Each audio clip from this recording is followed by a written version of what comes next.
Greetings Zimbabwe and welcome to the program Power Talk. My name is Sean Moyo.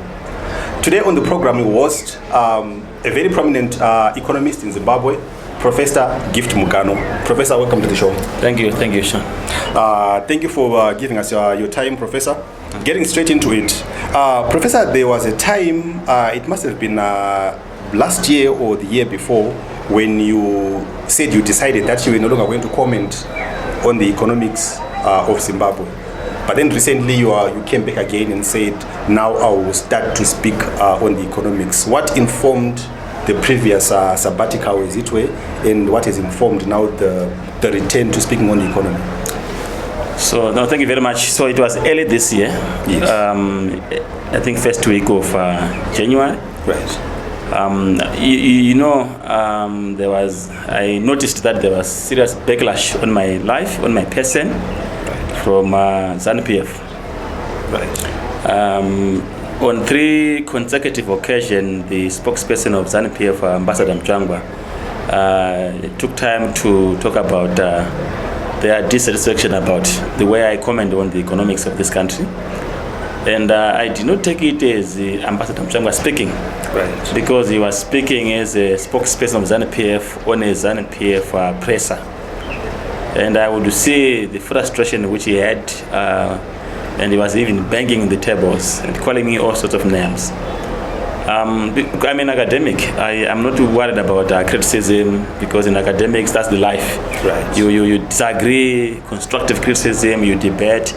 But I think it was getting too much political, to the extent that the last presser, which then motivated me to say I'm holding for now, I'm going for a sabbatical for now, was on the basis of the fact that he spent 8 minutes talking about Gift Mugano. Right. And I was very discomforted with that. But also, I'm very respectful to everyone, regardless of how we see things. So I thought it was wiser for me to say, let me take a bit of sabbatical to reflect on myself. Because when you speak, I think it's fair that you must be heard by everyone. By ZANU-PF, by CCC, by MDC, by businesses, civil society, the whole spectrum must hear you and say, I think he's got a point. Right. Where they disagree with you, they should disagree with you in dissent. Right. So the essence of the sabbatical was really to review myself and also see how other people are commenting when I'm watching. To be honest with you, I wanted to take a bit of a long sabbatical. Right. Yeah? Right. Then I realized that,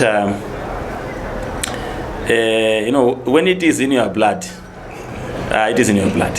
You can't tell a baboon to shut up. Right. Yeah, no, baboon always have... It keeps pricking you. Yeah. But also, to be honest, on a serious note, I thought there was also now, there was a death of in alternative voices. Right. Because I realized that the system has whipped people into a line where every economist whom you see commenting, they are clearly trying to support any policy, even if it is useless. I could also not let the ZIG discussion go. Because it came like it was a hot issue. Yes. And the vibe which was coming and the things which were being said, I had a lot of fights in my conscience. Right. But I came back and I said, well, it's in my right, but let me change my approach. I have not changed my approach to support what I don't agree with, but I'm trying to repackage. I think it's a process. Right. To repackage my message on how I'm reaching out to my audience. Yes. I will be honest with you, Sean. I want to be heard by everyone, and I will try to ground my submission on ethical grounds, yes, so that at least no one is offended. If you are offended with the facts, let it be, because facts are stubborn. But so trying to avoid personalizing issues. Yes. Yeah. So but I'm not yet there. Right. But that's my desire. Right. Yeah. Perfect. Right. When you come back, there is a new currency called ZIG. Yeah. And then coincidentally, you also then start to really interrogate with this new currency. Correct. Now, may you please give Zimbabweans your take on the ZIG purely from an economic point of view. Correct.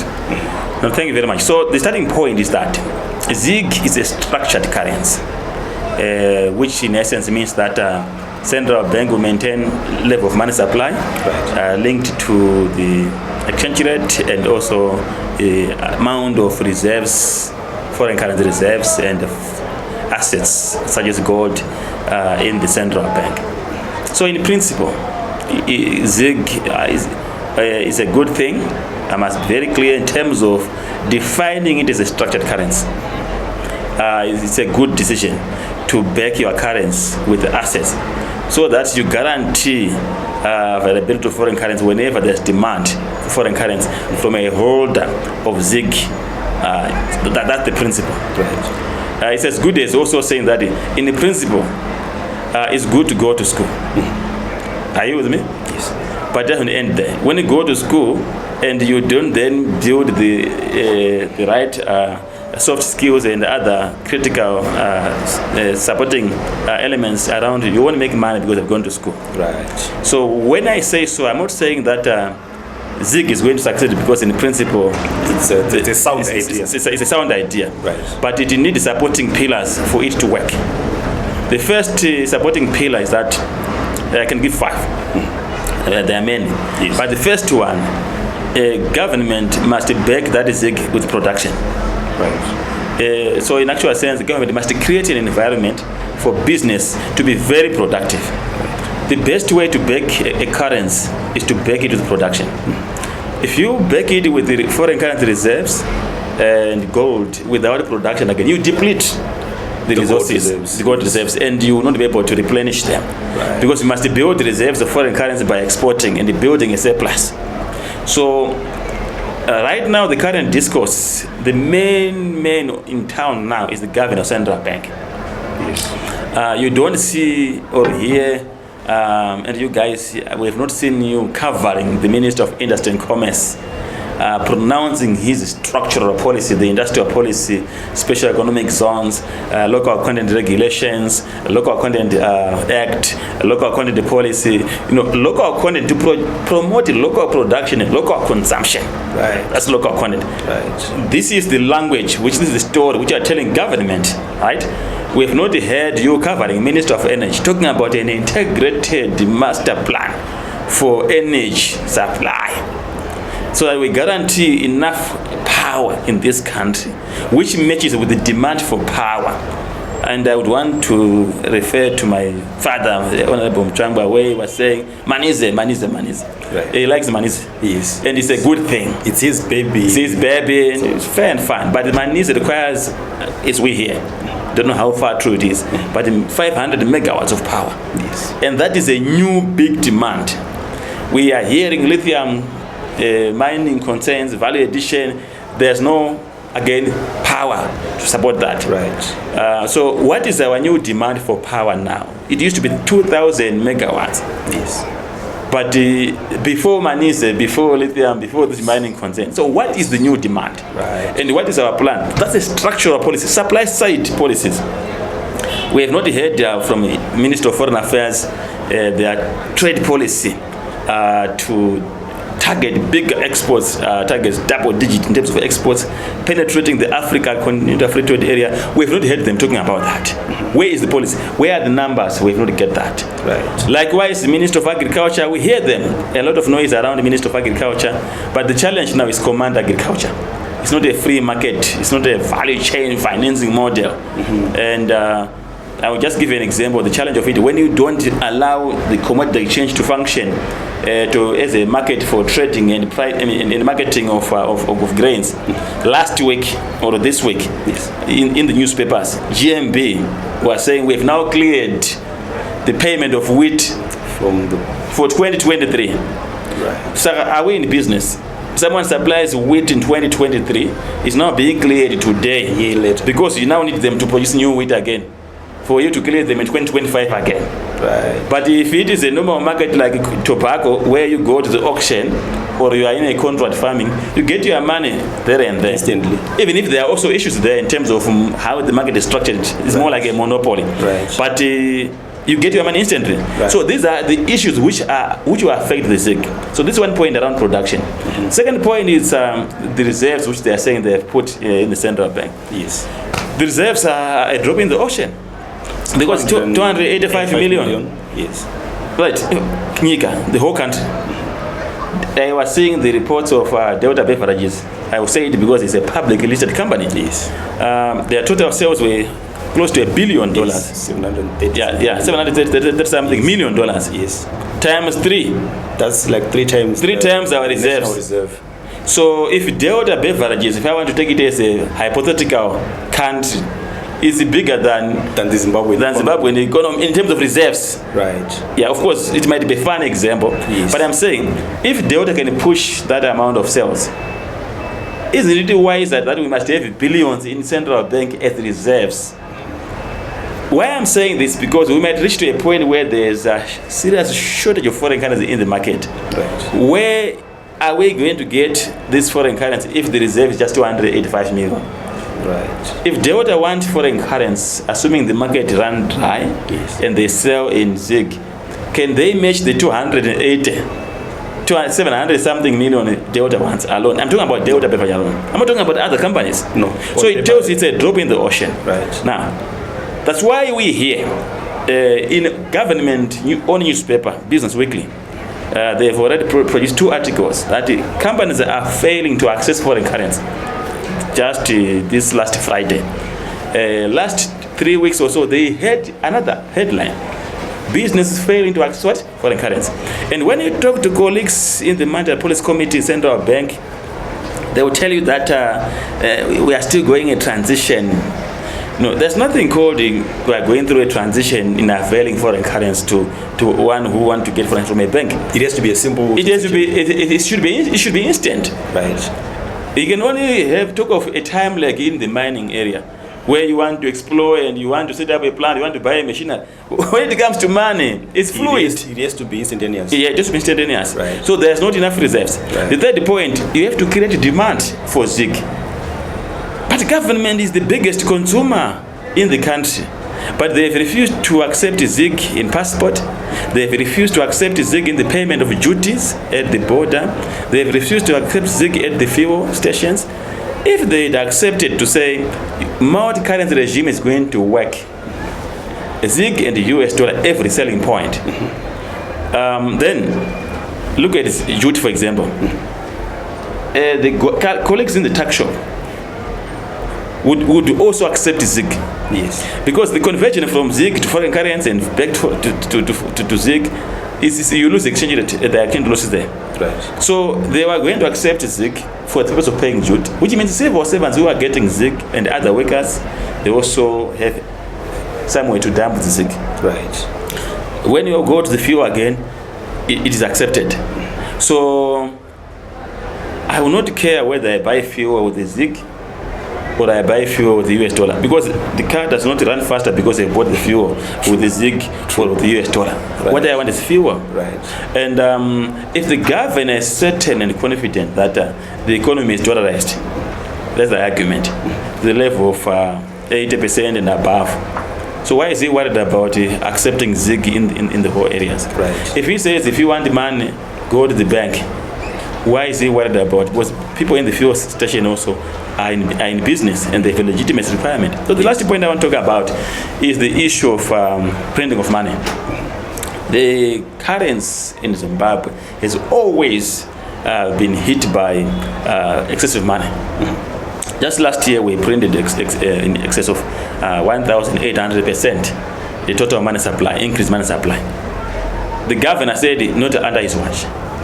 But the moment he made a decision that is going to take 25% of exports and 50% of it give to treasury and 50% remain to support the interbank market, yes, he is going to be printing money.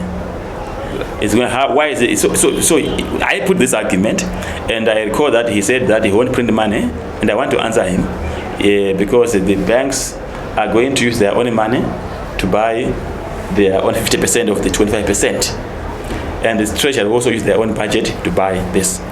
My argument is very simple. In the banks, the money supply, according to the central bank, is equivalent to 90 million, if you want. Right. Which is $2.6 trillion. When it is still in Zimbabwean dollar, not before we go to ZiG. Right. So if you look at 25% of our normal exports in a year, $7.2 billion a year, it's $1.8 billion. If you break it by half, 900 million is to be put to the banks for their interbank market. Right. 900 to Treasury. Right. Now, $900 million is 10 times the current liquidity of ZiG in the banking sector. Right. So in actual sense, with 10% of that 90 million equivalent is in ZiG. Yes. Right. So where are they going to get the $810 million to pay the exporters who want this? And with a record, the record in the sense that we saw that the Reserve Bank, according to the exchange control, which was the statement by central bank, that they were owing exporters. I'm sure you saw it. There was a circular money from the 25% and also from the auction system, and they're now giving it treasury bills. It's clear testimony that they saw that they are printing a lot of money and they stopped paying exporters. So if they don't want to print money, it means they will stop paying exporters the 25% and they're killing the exporters. If they want to make sure that they give them the equivalent of 25% of every export, yet in the banking sector, they only have 10% of the ZiGs, it means they have to print money. And when they print money, they ready run away. Right. Treasury, likewise, they have to print money to get because already there is drought, so the budget is offside. Yes. So they need support from Treasury according to exchange control regulations. So they're going to print money. Right now, they are trying to suffocate the market by using command policy of arresting money changers. Yes. I was about to come onto that factor, Prof. That do you think it's sustainable to sort of manage inflation and the rate, the parallel market rate, by arresting those who trade? Like at the moment, if you look at it, it may seem like it's working so far because of the very fact that a lot of people are afraid to trade at the moment. No, that's not correct.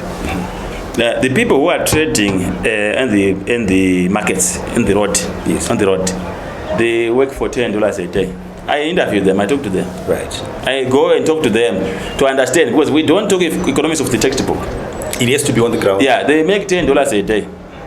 Those guys, they're just struggling. The people who make money on the black market are contractors and service provided to government. And the record has been there. If you check my submission, I've been saying this over and over. I will take you back to 2022, August, when George Gomatanga, the PEMSEC of Finance, wrote a statement that they are stopping payments of service providers and contractors because they are overcharging us. And he gave an example of 2 kg of chicken which was being charged $32. And he said we are stopping. And when they stopped the payment, the rate stabilized. Yes. From August 2022 yes, to November. In December they paid, and the rate ran away. Shoot up, yes. So they have stabilized it by stopping payments. Even now, when you talk to people in business, the payments are not going through because they want to look good for SADC, that they should come when things are stabilizing. But you are suffocating. We are on fasting. We are national fasting right now. Right. So those guys, when the moment they begin to pay them, the rate run away. Right. You can't arrest people as a solution, because if you look at the Finscope report, which did the survey, we are talking of over 5 million people who are in the informal sector. So there is not enough policemen to arrest people in the informal sector, 5 million. There are not enough jails to put 5 million people. Right. So you can't arrest 30-something or 60 people and say we are going to stabilizing. No, that's not it. The real issue which is causing the rate to run away is liquidity, excessive liquidity. As long as the Minister of Finance is paying cash to build the roads and the other infrastructures, is pumping money in the market. Yes, I know that sometimes 80% is in US dollars, but 20% of a big budget of an elephant in a ZiG is a lot. Once you get it, you want to preserve, you go on the black market. Right. So, and also remember that the exchange rate don't run away every day. They run for 2-3 months, they hold back. Because remember, they run out of the steam. Yes. Because you kind of exhaust the So they should start over again. Yeah, so you hold back. Right. Yeah, so right now it's like holding back. But remember, it's at 20 ZIG against 13. So already there's a problem. If the ZIG was working, the black market was supposed to be having a disparity of 10%. Right. They're supposed to be around 14. Right. So the fact that it's at 20, it's not good. It's not good.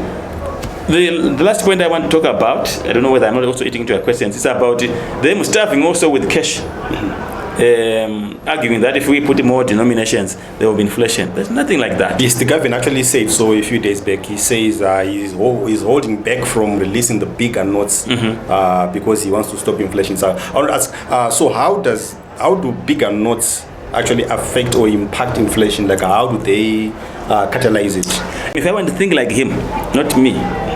If I want to think like him, he has got a perception that when you introduce 200 note, people have a psychological mindset that we want to price our commodity 200. Right. So that we can make it irrelevant. Right. I don't think this is how the market is working. Because if you look at 200 note, it's $10 equivalent. It's not a big deal. If you want to look at the black market rate of 20 against, because that's where the market is. Yes. How the market thinks. Yes. The market does not think using a rate of 13. No. So that's $10. So who care about $10? If it is $50 ZIG, it's $2.50. So you think Zimbabweans will put their mind and say, we want to kill the $2.50 equivalent? No, it's not like that. So what he has done now, he has done two things. He has relegated the ZIG to be a change currency. And has killed this possible lifeline of being the mainstream currency. Right. So it's made it a change. So it's not, the ZIG is now being made similar to the token. So they are twins. Almost same to the bond note when it first came in. Forget about the bond note. Right. The ZIG is equal to the token which was produced by the community of minibus. They are now twins because that token, the card box, is being accepted. So acceptability of the ZIG is now for change because you just want convenience, and that is why you still have this local currency. Right. If he wanted to test the ZIG in a real sense, he was supposed to drop all the notes and see how the market works. Right. And if you are holding the 200, the 100, then you say, there is acceptability. But you can't beat your chest and say it's accepted when the card box is also accepted. You see. Then the second point, I said he's done two things. The first one was to relegate it to a change. Yes. The second one is reinforcing dollarization. Right. Because he has starved the market with the cash. In actual sense, he's promoting the one currency which is available to continue to remain the dominant currency. Right. So he has failed on that note. Right. And this whole notion that it's going to cause inflation, I don't buy it. I don't buy it. No one, people are more worried about the exchange rate than the value, face value of the currency. They are worried about the exchange rate. Yes. They want to see what you were supposed to focus on. You were supposed to make the interbank a real interbank where the rates are moving. You know, not the rate which stays at 13.4 and it is stuck there. How do you think, Sean, that a rate will stay at 13.4 when banks companies are struggling to access foreign currency? Isn't it, when there's a shortage, the rate should go out? Naturally. So the rate is controlled. Right. So who is going to be, even this COI which has said that the committee of minibus go and get the ZIG at the, what do you call this, reserve bank, this one, money one, the money transfer one. Yeah, Homlink. No one will go there. Do you know why? Who is going to change his US dollars as a commuter or minibus transporter at 13 to get the ZIG? And for what purpose particularly? So I go there with my $100 and I give you $100 as a transporter. And then you give me $130. Right. But if I go and give a black market guy, he give me 200. So why should I go to Homlink? So again, that Homlink thing is going to be a white elephant. It can only work for people who goes there, who want to withdraw money. Right. for their own change uses as a person, not as committee of buses. Right. Yeah. So, Prof, let's say today you have the power. Say you are the Minister of Finance for a day. Okay. What is the one thing, or maybe a few things that you would do to stabilize the economy? Because obviously now we know all the problems we're facing. They are now well enunciated, like you've just spelled up all the problems. Yeah. But what is the solution? Is our problems purely economic, or they are political? They are both. I think we started from politics. Right. So what is important is that first we need to create a stable political environment which gives people certainty and direction to say we have a government in office which is credible and which follows the constitution. So constitutionalism is very important, which respects the rule of law and property rights, right? So I want to deal with the political side first, then I go to the economic. Right. Now, so the challenge which we have since the opposition emerged in 1999 is that the ruling party has entrenched itself to fight for survival. But to an extent that when you see our politics now, we have moved away from the yesteryear's political dynamics where you hear people talking about politics when we are going towards the elections. Yes. So in Zimbabwe, the moment we finish the elections, we begin the politics of the next elections. Right. So you keep people in political mode, in election mode, and no one is focusing on production.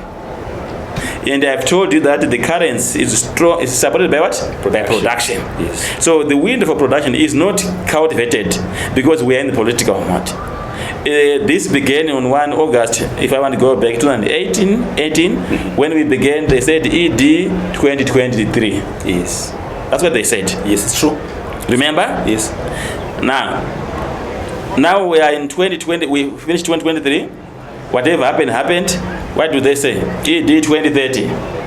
They are even going beyond what? 2028. Yeah. So the narrative now is to take us 2030. And so when you look at it now, you're now saying, wait and see. If I'm an investor, you want investment to drive production. Yes. The domestic also investors. Do you know Zimbabweans are moving to the region? Right. Because they're now seeing that this politics now, we're going nowhere. Because you need a government that is following the constitutionalism. So already, if the current narrative ED 2030 is going to continue, it means we are going to break our constitution. So if we break the constitution for political expedience, what about the property rights and rule of law, right?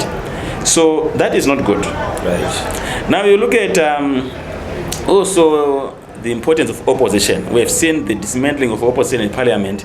We have seen the courts being handicapped to an extent, and you know, the law must be very clear even to a non-legal person to say, these judgments, do they make sense? Right. If they don't make sense to us as people, the lay people, those laws don't save us, those decisions. So, in a well-functioning democracy, you need a strong opposition in parliament to guarantee the oversight role of the parliament, executive, yes. of the executive, right? And also to also foster the rule of law and the property rights. So in a situation like ourselves, like Zimbabwe, where the whole parliament is now like a joke, even when you see the pronouncement by the Speaker of Parliament, they are very disgracing, to be honest with you, because you can't see those statements about the withdrawal of MPs and the nullification of the appointments and the reinstatement of some MPs based on who is coming with it. It's a messy. Yeah. It's a messy. So we don't have a strong parliament with a strong oversight law, a strong opposition. So you don't get investments. Right. This is different from South Africa. If you look at South African democracy and how this parliament, for example, this time around, yes, when there's no ultimate winner, it tells you the parliament will be very robust. Right. To an extent that you will be guaranteed that the issues of corruption, which were the issue of concerns, will be dealt with. Mm-hmm. The rule of law will be dealt with. And that guarantee, and you see, I want to tell you here, if we come back here 3 years down the line and say, let's look at the investments which came here. Yes. But before we go to the next 3 years, just to say, what kind of investments going to South Africa? Are you aware that the stock market of South Africa is highly capitalized? bigger than the size of the gross domestic product of the country by over 200%. Bigger than the economy. The entire economy. The stock market alone. The stock market alone. Why? Because there's capital inflows from the investors because they trust the institutions. Right. They trust the political environment, right? When you talk of banks in South Africa, they are running to billions of dollars, right? So the South African Stock Exchange is rated number 17 in the world globally in terms of efficiency. In the entire world. In the entire world. It is an African economy. There are a number of factors to that. But the point... Sorry, maybe if I may interject. You are saying the South African economy is right now it's probably about $500 billion. Correct. Probably 350 to 500 billion. Yeah, correct. About 400 billion. The stock exchange is 3 times. It's over $1 trillion than the economy. It's over $1 trillion. So how does it work? That because it's supposed to be the stock market is subject to the GDP. Because in a normal circumstance, like in our case, our stock market is probably 1/4 of our GDP. Yes. Because it is feeding from the GDP. There's no portfolio investment coming into the economy because of a lack of rule of law. Right. So we are on our own. So it actually replicated a normal ratio where it should be it should be fed by our economy. Now the South African economy, stock market is fed by the South African economy and also the external economies. Right. Through portfolio investment also. So that explains why the exchange is so big. Correct. Bigger than the economy. Correct. So in other words, you're saying our country is too political. Too political. We are too focused on the politics. That today we've just finished the elections last year, and there's no focus on productivity. We are focusing on the next term. Next agenda. Political agenda. Correct. And now, how can that be addressed, Prof? Like what can possibly because right now the ruling party right now is a 2/3 majority, and I would say a pliant opposition. If I'm to be frank, anyone can be frank. It's now a pliant opposition. So basically, the ruling party is. It's now the parliament. It's now the parliament, yes. So now, if the president was to decide to amend the constitution, he can amend it. He can easily amend but I'm sure he need to go for a referendum. Right. And that is a different story altogether. Right. But the point, do we need to do that? Why are we doing that? He has got a mandate, which he has for the next 5 years. For the next 5. Why doesn't he work on his mandate for the next 5 years? Let's take away whether it's disputed or not disputed. Let's look at what is on the ground at law. He was given a mandate. Why are we disrupting the work which is supposed to be doing for the next 5 years and start a new agenda which is disrupting everything? Because when you plan from economic planning, you need to understand, say, what is the government policy going forward? And you also want to look at certainty. And it's important that elections are done. They should give hope for change of government. Because it brings in competition to government which is there. Right. To do things which are right. Right. That's why you see in advanced economies like in the UK, they can do quick snap elections. Yes. To get a new fresh mandate. Right. To guarantee investors that we as the government, we have been given a mandate by the people. Right. So already you see that practice is not done for the sake of theoretical purposes. It's for the economy. For the economy to be given certainty and assurance that the government in place has been given a mandate. Right. But you have been given a mandate and you are forcing another mandate over and above. So you are sending signals to say, people say, hold on. So it means 2028 there are no elections, and the current government is refusing to give people the mandate to elect a new government, and again you look at the current policies which you are talking about are not inspiring.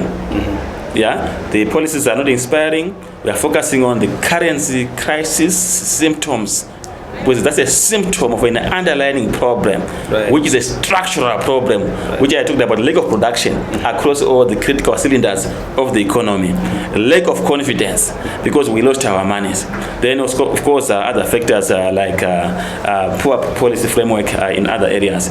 So that's the challenge. So the second point I want to talk about is that what should be addressed. So the political issue must be addressed. We should get out of the toxic political environment We should get out of an environment where we are on each other's neck as Zimbabweans. What Honorable Mnangagwa did to me in disparaging my person and attacking is not called for. Because imagine if I was in South Africa, do you think there will be any minister in South Africa who is single a harmless individual from a rural area and say, you go for 80 minutes talking about a person? Is it called for? And as he does that, what message is he sending to investors to say intellectuals cannot speak? Right. So he's going to be questioning policies because we want to hold them to account. Right. So you are refusing to be held to account. You want to put people into line. So we submit to the authority of ZANU-PF and say, we sing for the supper. No, that's not how things should be. There has to be an interaction. We should be sitting down and say, but you, Mugano, why are you saying this? These are my views. Let's debate. Even here, they should come here, we discuss. Right. And people then see value in that. And then because there's no shop for ZANU-PF, right, by the way. There's no hospital for ZANU-PF. There's no school for ZANU-PF. There's no road for ZANU-PF. And there are also no separate facilities for the opposition. We get through the same shops. All of us. We suffer the same way. So who is winning in this whole barrage which we are doing? It's not necessary. So we need to tone down our politics. Even if when I'm wrong, they're my elders. They should say, no, you must improve this area. Right. Because we knew it when we were growing up. When you're an elder in society and you make a mistake, you are brought to the discussion in a good spirit. But it has to be a bit of dialogue. And because everyone learns. Communication. Yeah, everyone learns. Yeah. Right. Yeah. So then the other issue you said, what should be done if I'm Minister of Finance? So this one I would advise the government, if I was Minister of Finance, say, let's deal with the politics in a way that gives certainty and sanity. Right. Because now you see we have a problem. South Africa had their own elections and they passed the test of holding credible elections. And we are being compared with. Right. And we are sitting in 1960 in terms of the way we are handling our elections. Our leaders went to the war, the struggle, to fight for democracy. But they are behaving more than Smith, the way they are doing their things. Because what is happening here? We vote for MPs, they go to parliament, they are recorded. So where is our vote? You see someone who was never seen during elections, Shabangu, is now the opposition. Is now leading. And you think Zimbabweans are stupid. And you say that's democracy. No, that's not democracy like that. So that is not going to help. The critical matter of this is that President Nelson Chamisa was given by ZEC 1.9 million votes, right? For 2 million. Yeah, for 2 million. Let's say 2 million votes. This is a representation of Zimbabweans who are voting for him. It's not all the Zimbabweans. There are some who would not vote for him, but they like him. So that group of people who voted for Nelson Chamisa, they have a dispute about how things are happening in this country. So you cannot have a national cohesion if you make decisions which nullifies what was voted by people for, and we put our MP. They will just say, fine, we have no guns. Now run with the AZIC, we run with our US dollars. And where is the evidence? Go to the southern region of this country. It's Iran. True. They don't know what is called the ZIG, which you are talking about. True. I find it difficult whenever I'm in Blawayo, yes, Mashingo. They don't care. Right. They say, do whatever you are doing. We use our land. Go to the markets. Business are telling you that give us US dollars because we want to replace stock. This ZIG is not going to help us. But if we were united, you can say, let's give each other a chance.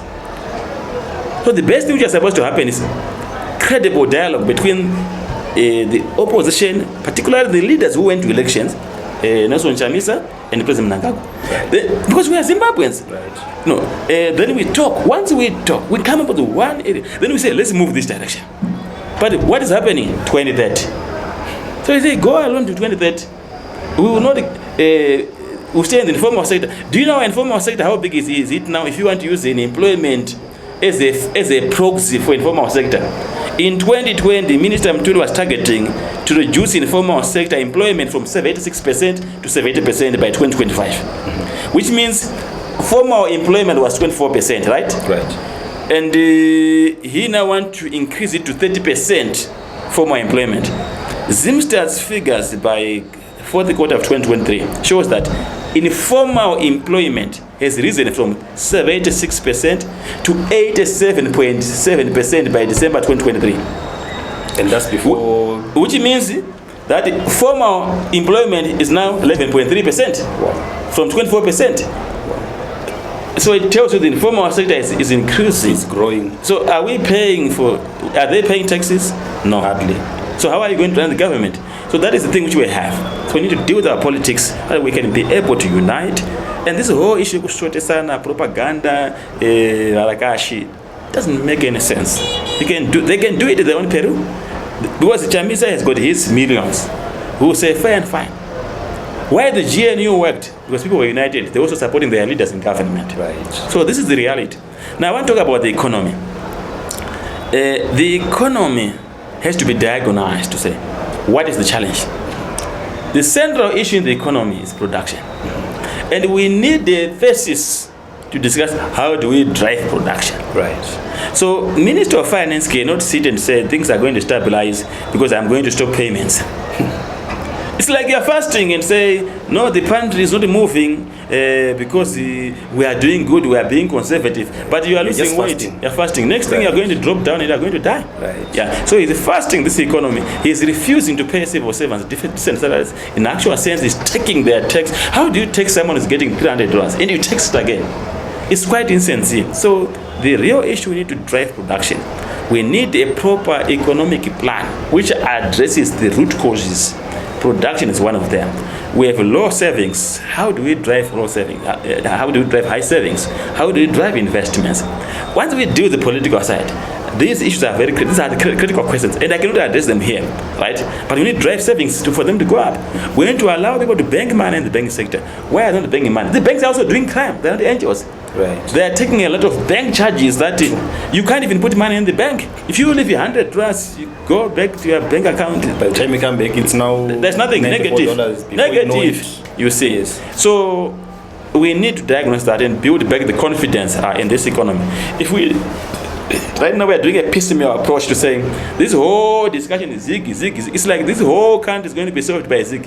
You know, you cannot address the economic challenges which we have by zig when we have no production, when we lie to the people that we are self-sufficient for the last 3 years consecutive.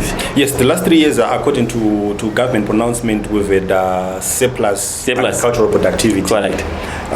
So how does food security affect or impact the economy per se, from an economic perspective? So the thing is very simple and straightforward. That one, we're an agro-based economy. So I want to look at food in general before I even look at SADSA. Right. 70% of raw materials which are used in the manufacturing sector come from agricultural sector. 70%. So if you look at it, it's mainly agricultural produce. So if there's a drought, it means we are going to be importing. So we're draining foreign currency. Right. Where's your food? Your grains, your cereals, we're going to be importing more for people and for animal consumption. Yes. Are you with me? So if you look at the president's statement that we are looking for, they're going to be spending $2 billion. 2-3 billion. Yeah, of course, the numbers are also questionable. They're too high. But the point I'm making is that if we use those money for whatever reason, we are draining foreign currency, which is supposed to be building reserves. Right. In the central bank. In my own analysis, that in this year we will spend over $4 billion for both agricultural requirements, raw materials, and also consumption, industrial requirements also. Because we import toothpicks, we import chewing gums, we import pampers, we import tissue and paper. Tissue and paper, we spend over $200 million. Just give a figure. Fruit and vegetables, we spend $160 million to $200 a year on average. US dollars. Importing fruits alone. Fruits and vegetables. These are the figures which you can see on the International Trade Center, UN agents which report trade for each country. So you can see the figures. They can go to $4 billion. So imagine we had a very robust local content, promoting local production, local consumption. We eliminated the imports. It means this foreign currency was going to be staying in our banks. It means the rate was going to stabilize. But to be the devil's advocate, Prof, there are times when the government has come in and put in tariffs sort of as a barrier to certain imports because we want to promote buy Zimbabwe or buy local products. So isn't that the government being proactive in actually trying to boost local consumption and local content? No, you don't put tariffs when you have not a credit capacity for production. Right. This has been the history even in 1980. We had a higher level of tariffs, hence ESAP, which was then sold to us. Yes. Then it was now constraining competitiveness. So you put tariffs, but they're importing raw materials. So you're going to kill competitiveness. Because you're going to be putting duty on the raw materials which you are importing. So it means the prices... So the prices are going to be higher because they're going to produce at a higher cost. Right. So what we need to do, I told the government, I'm not going to mention the departments, that you must turn industrial development corporation as a development finance institution, DFI, whose role is to, the name is the same. If you Google the Industrial Development Corporation of South Africa, it doesn't run a company like what our IDC does. It actually provides venture capital, working capital, retooling, trade finance, and the reinsurance and the risk for exporters, right? So it becomes your IMF in court or your World Bank in court, right, which gives the loan to your companies at a concessional rate, and right, it becomes a revolving fund. Right. And how do you finance it? The Minister of Finance is putting levies, right, for all foreign imports, for all foreign payments. We pay 2%. Yes. That money was supposed to be ring-fenced. I don't like it to 2%, by the way. But now because he's put it, he must ring-fence it, right, and say, because we have secured our own capital, yes, to finance our own economy, let's ring-fence it, set it up in a bank. So we have a DFI, Industrial Development Corporation. It's a DFI. Put that money there. Then we have an Agricultural Finance Corporation. That one is already sorted. Again, capitalize it. It finances agriculture. Right. Then we also have a mining bank, which then finances on value addition and beneficiation, right, so that we export the raw materials. So we are building an economy. So he's going to get this 2%. What is he going to do? He's going to put the roads and Julius Nyerere where there's no need for roads. You see, so our priorities are very, very misplaced, and we end up doing the wrong things. But the way you're putting it, Prof, it seems like it's quite simple. It's very simple. It looks on paper as you're putting it across. But how come then we don't? It's very simple. That's what every progressive country does. South Korea have got a robust industrial cooperation, DFI, which finances industry. Go to Namibia, they have the Namibia Development Bank, finances new companies. Go to South Africa, they have IDC. That's what the progressive countries does. So how come? But you have your own IDC, which has got the companies competing with companies. It must help companies. So it is actually competing to kill companies. It must get out of the company's business, right, and strictly facilitate finance, right, to businesses. Right. The Industrial Development Corporation, the Infrastructure Development Bank, it should be the one which is financing the roads and the dam, not the treasury, not the budget. And it must go out and issue infrastructure bonds, diaspora bonds. I wrote a book chapter with colleagues in Nottingham University on how to finance, use diaspora as investment, direct investments into Africa. And my book chapter was concentrating on experience from Ethiopia. And I was looking at how the Grand Renaissance Dam was built and financed. The last time I checked, it's now over 80% completion.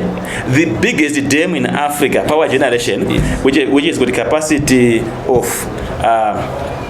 exporting excess power of over $1 billion, excess, right, was funded by the diaspora. But what excites me now on the Ethiopian experience is that it was targeting the diaspora. The diaspora only put 17% of the capital. The locals joined it as well, because they saw it, the returns were attractive, the value in it.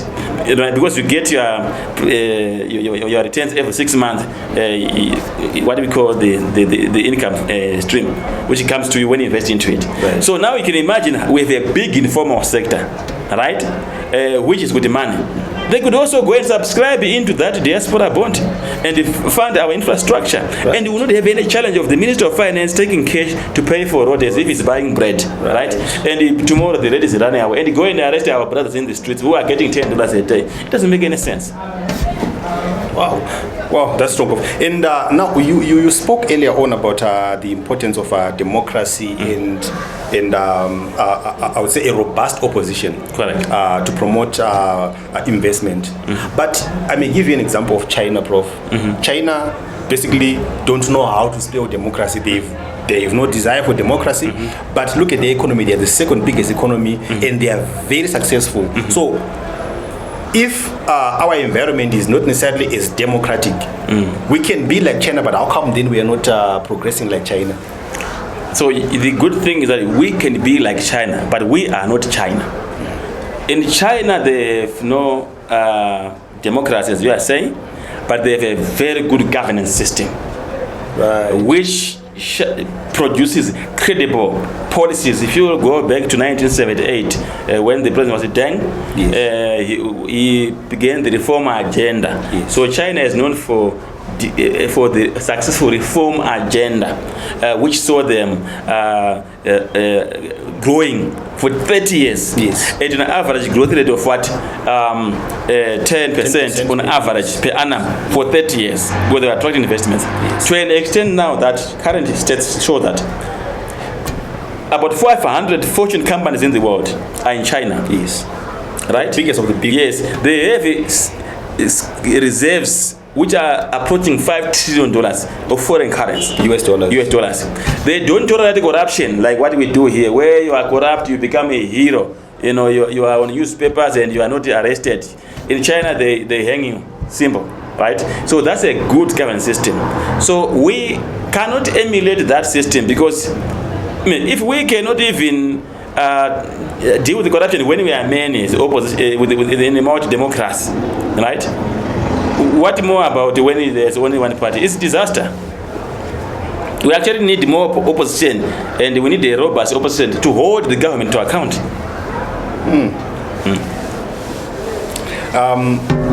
Ambassador Mnangagwa, in his attacks on you, he has clearly labeled you so far an opposition activist. Are you an opposition activist, and where do you stand politically, per se, if you may want to clear the air so people understand the basis of why you get so much attacks from the spokesperson of the ruling party? I don't think Ambassador Mnangagwa's statements can be qualified. I mean, I should not defend myself, actually. The people should defend me to say, am I an opposition activist?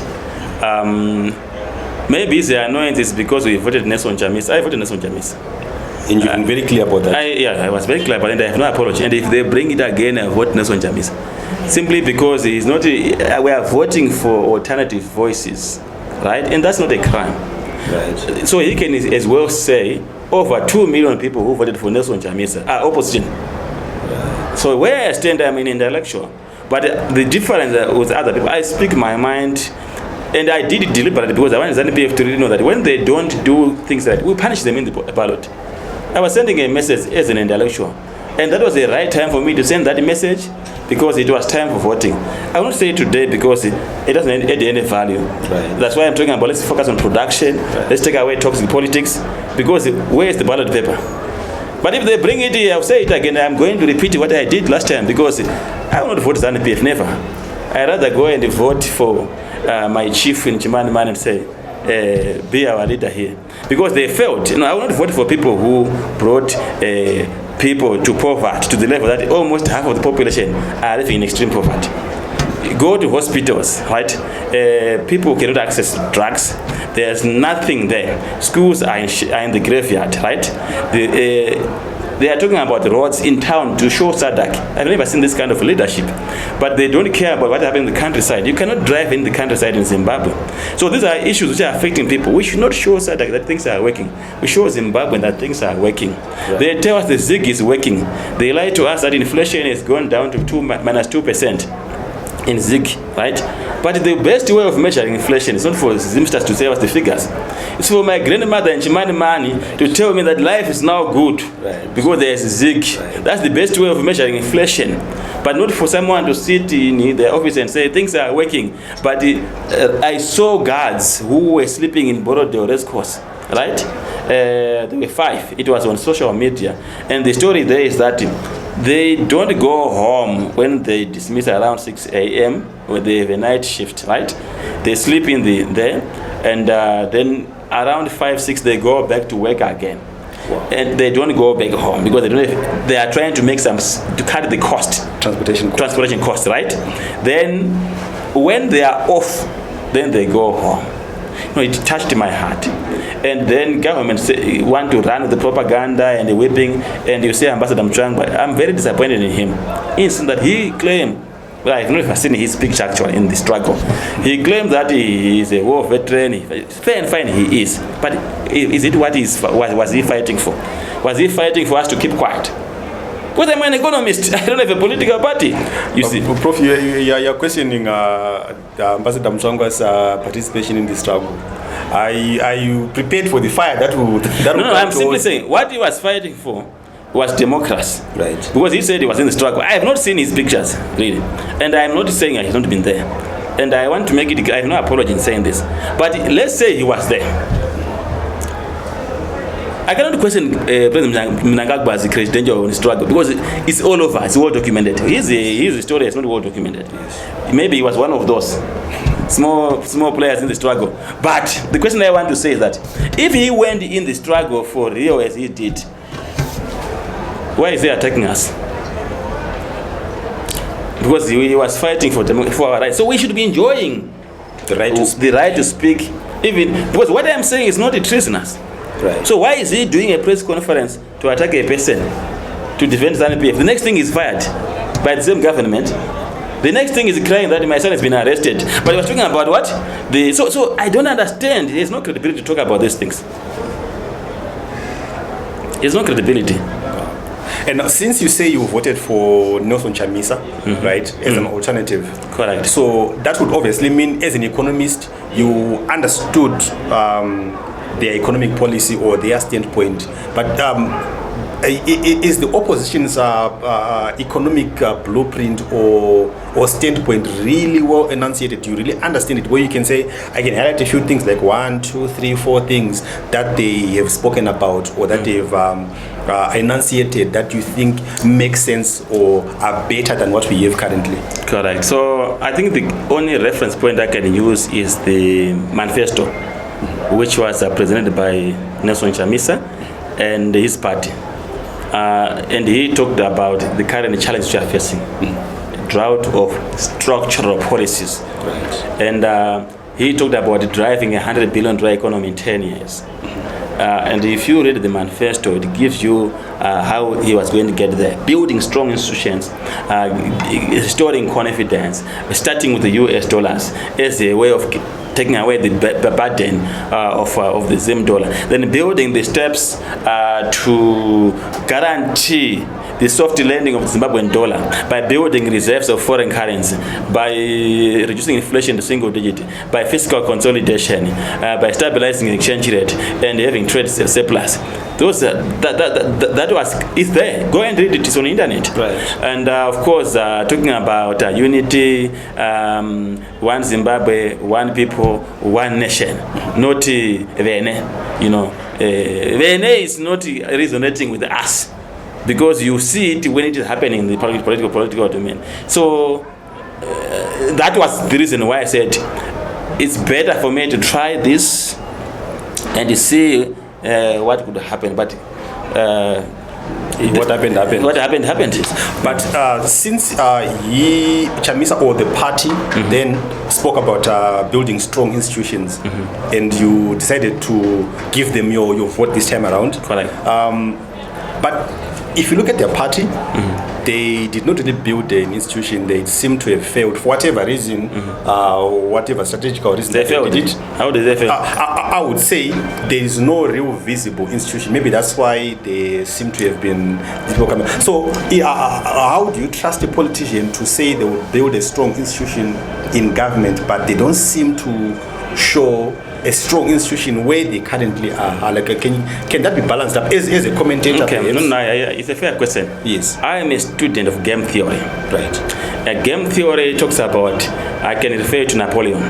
Napoleon said that 90% of the war is won on information. Right. So what you see when people are fighting in Russia and Ukraine, if they want to follow the theory of Napoleon, you must have information for you to win. So information is your weapon. Right. So the strategic ambiguity which you are referring to, was critical in that they were building their own structures and their own strategies which were to insinuate themselves against ZANU-PF. Don't play ZANU-PF. ZANU-PF, they destroy structures. True. Right? Look what they did from ZAP. They destroyed everything, right? So people must never document this moment in politics as if we are in America. We are in Zimbabwe, right? But to tell you that there is a structure, are you telling me that only the visible people whom you know in Triple C, which was led by Nelson Chamisa, are the ones which won the elections the way they won to take 32 councils out of 34 councils? Yes. And the vote they got, almost 2 million. disputed, of course. Was it done by 2 or 3 people whom you were saying? No. I think Honorable Timber explained it, because I can't speak with authority. I'm not a Triple C member. Yes. He explained it in his interview that we had the people, but we don't want to present them to the public because we were protecting them from being harassed. And I believe it because there's no way a country can win resoundingly without structures. So, but if they had won and got into government and continue with the strategic ambiguity, I was going to have a reservation to say, I think it's not making sense now. Right. Now because now you are in charge. Right. Now you have time now to put the right infrastructure, structure, and also respect the opposition, which will be right. For them not to suffer in the hands of you, like as a being new government. The way it suffered, because that's not how things should be. Right. Yeah. Right. But looking at the opposition, right? Basically, I would almost say it's been the same opposition since the year 2000. Correct. It's MDC in various formations. It splits into MDC-T, MDC-M, then it gets to Triple C. So basically, it's been the same party essentially, right? But looking at their performance in the councils from the year 2000 up until now, regardless of some obstacles that ZANU-PF places in their path, do you think their performance indicate that they would perform better in central governance? No, that you can't use that as a barometer for their performance, because we all know that ZANU-PF took away their power to collect money for vehicle licensing. Right. There are millions of vehicles in this town. It's now taken by Senara. Yes. We have seen reports where the disbursements are being done, presented to Parliament. They do it too late when the money is now useless, eaten by inflation. And ZANU-PF has been interfering in council where they fire mayors, they arrest mayors, and now they are talking about setting up a commission of what? Inquiry. And who is doing that? So at the end of the day, I think ZANU-PF has got a responsibility of leading this country with decency, because who is suffering are the Zimbabwean people at the expense of parties trying to score political scores. And we then have cholera, we now have dysentery, and we don't have water, we don't have refuse collection for the last 20 years or so, 24 years or so. Isn't it time to reflect and say, are we doing justice? Right? The payments are centralized from treasury, right? They don't pay on time, right? So, at the end of the day, the councils are children of government, because government, the office of the president, has got the Water Act. Right. It's not the council. So if you have kids, you now blame underperformance of the kids at the school, but you are the father, then you are not a good father, because they should then your performance is reflected on your kids who are the municipalities, because who is the minister of local government? Is ZANU-PF. What is he doing? He's overseeing the local authorities. Is he supporting them? the results are the ones which you are seeing. And it's the performance. It's got veto power. They appoint, these who approve certain appointments, right? So we can go to town about this. The performance of ZANU-PF government is seen everywhere. It's seen in councils, even if they're opposition, because they don't have monopoly, they don't have discretion to make decisions. No, they don't administer certain acts. They don't have executive power. I mean, they are not executive mayors. So this whole narrative to say it's an academic argument, say who is wrong, who is right. I think at the center of it all, we should say what is happening to the people. Are we doing just to the people, or we are just playing politics at the expense of people's lives? And this is what is now happening. And I don't think it's fair for the people to suffer for 2 decades or so, and we are now encroaching the third decade, simply to settle scores. What must be very clear to ZANU-PF is one thing, that the demographic factors do not favor this kind of politics, right? We now have 72% of the population is youth, according to Zimsters. Yes. And I can break them down. If you look at the ages between 0 to 14 years, it's 36.2% as youth. Yes. From 15 years to 35 years is again 36%. That is the youth. We are on to 60 something already. 72%. Right. Because 36 plus 36. Yes. 72%. Yeah. 0 to 14 years, 36.2%. 15 to 35 years, 36%. So that's 72.2%, right? Now, I'm not a youth. I'm turning 46 on 21 July. Right. But my DNA carries the youth. Because my mindset and how I perceive things, how things should be done. Because I've been there in the youth, from primary, from high school, and with the ZANU-PF mismanagement. Even if I'm outside the youth bracket, I carry the youth DNA, and that's why we don't like ZANU-PF. So they can do propaganda, but they will not win it going forward, because the young people are the majority. The Madala are few. So it's important to reconnect with everyone by doing things in a proper manner. And I have 3 last questions, Prof. The first one would be, speaking politically, we saw the president appointing relatives to cabinet. Particularly, his son is now the Deputy Minister of Finance. Looking at it from your perspective as an economist, how healthy do you think it is for the economy and for the country to have those kinds of appointments? Do you think probably it's based on merit and this guy is qualified so he has to be there, or maybe it's not a good picture? There are many people who are qualified in this country. So in a more progressive manner, if I become the president, I'm already in government. Right. Other people must also come in so that we lead together.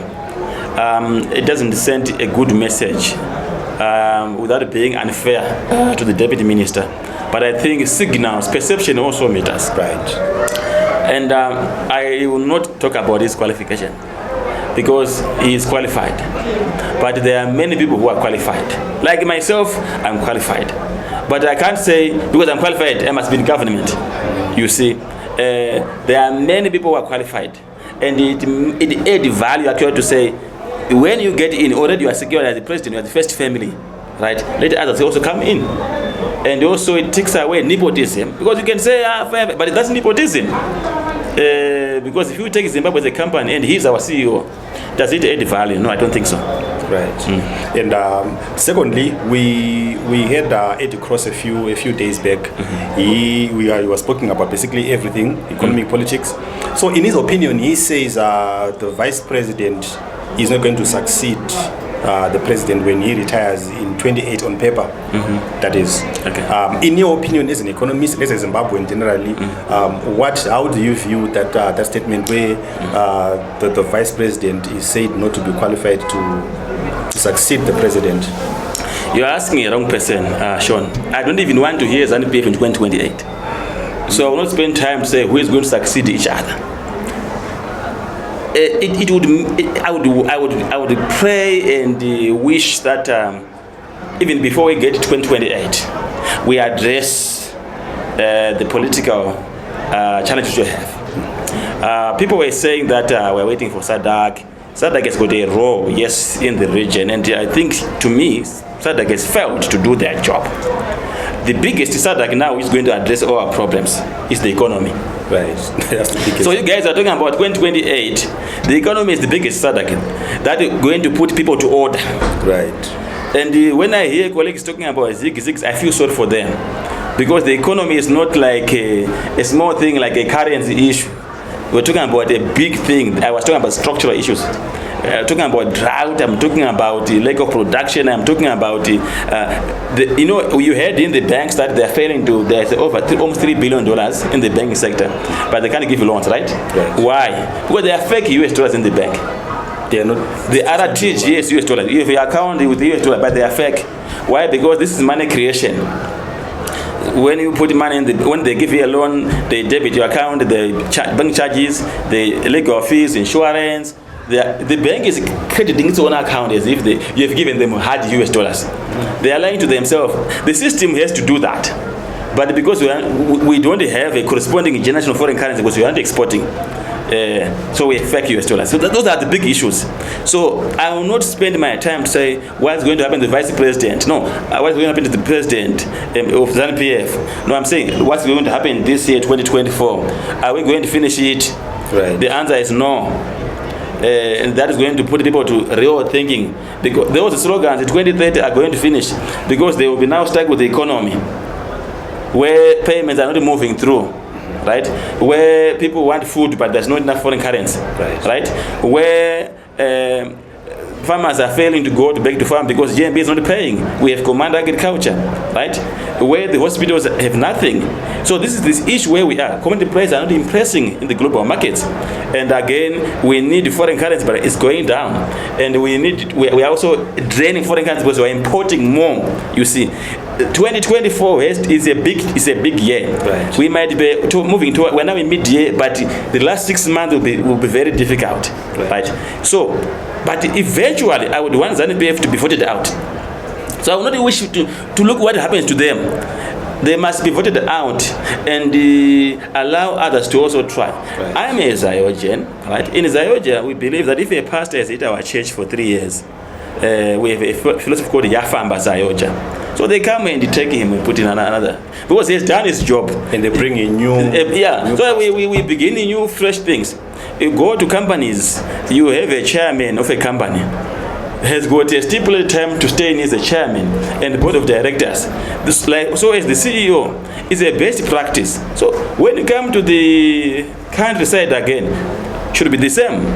Right? ZANU-PF has been there since 1980. Look, it's good for them, actually, the ZANU-PF comrades, to watch young people running the country. Then they say, wow, where were you? All along. Right. Because I think there's more value in giving them and guide them. Because now they want to say, go so I don't think it's fair even for themselves. They should be advisors, right? Like what the KK was doing in Zambia. Yes. Like what Mandela was doing. Yes. I don't see anything wrong about that. Why would you want to trouble President Mnangagwa? Those who are saying 2030. Because now he's 82, right? If I'm right? Yes. If we give him 5 years, it's 87. 87. We give him 2 years, 90. But how is he going to rest? Why are we troubling the old man? He's been fighting for this country from 17 years. Yes. Let us now take care of him, yes, the young generation, and give him his pension and go and consult him. You know, isn't it good? Yes, it is. But what if he desires also to have that? Then then it becomes a that is another story for another day. Right. But what we want Zimbabwe, which is now modern. Right, and if the system has got so enough muscle to maintain the ancient system, we will still harvest cholera, we will harvest poverty, we will harvest broken down education system, we harvest broken down health system, and the beauty about it, there's no shop for ZANU-PF, there's no shop for opposition. We all suffer. No pension, which will be insulated. That is our ZANU-PF people. Right, go to South Africa, everything is working, you know. you feel like you want to cry when you see that they still have the same currency and it's working.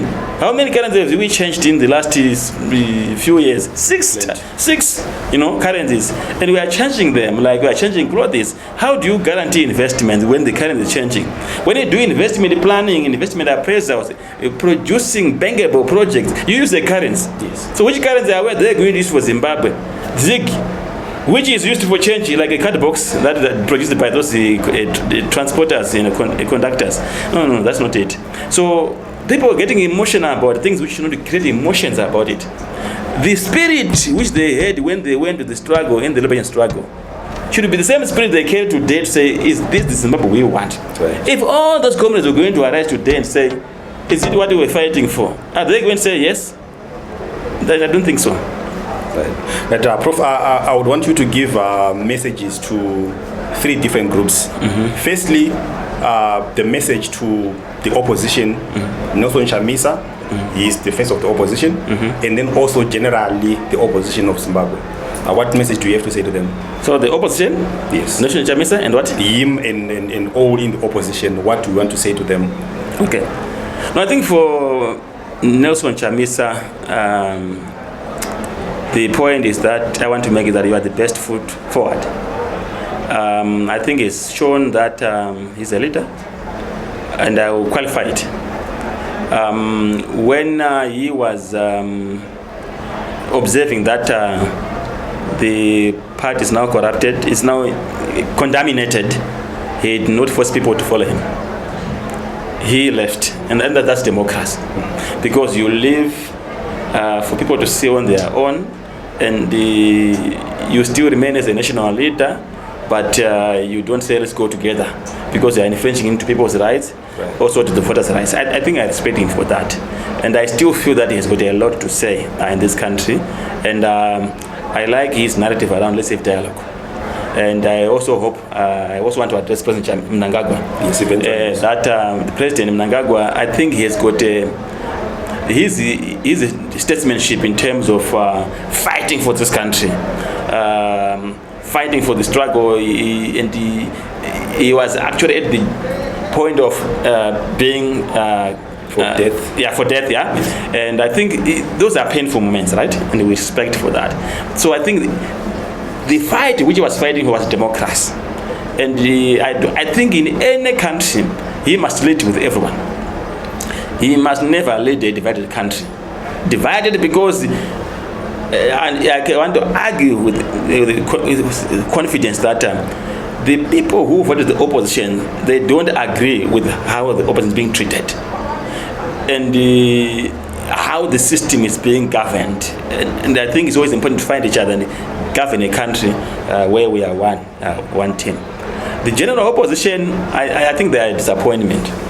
They've shown that they don't have some of the leaders. I will not mention them on professional ground, but I've seen a sense of being sellouts to the people who voted. Particularly when you see the dismantlement of the parliament to make it now irrelevant. It doesn't carry now the stamina to provide oversight and to hold the executive account. I think that is the worst betrayal which has been done to the people, and I think that's not right. And to the people of Zimbabwe, I would want to say that this is our home. We can go out, we come back, but this is our home. Right. We love this country. We must always remain peaceful. We must tolerate each other. I think every voice matters. Let's not lose our identity and our dignity and our Ubuntu because we don't agree with each other. What I see on Twitter, Twitter is like Ukraine. It's a war zone. Yeah, it's a war zone. Yes. And yes, people have got the energy to do that, but at the end of the day, we're building a country where someone dies. People are celebrating someone's death. It's not the right thing, even if we disagree. Where someone says something, people say each other all sorts of names. So I think let's maintain our Ubuntu, remain united. More voices are good for building our country. We are one family. We are one Zimbabwe. God bless you.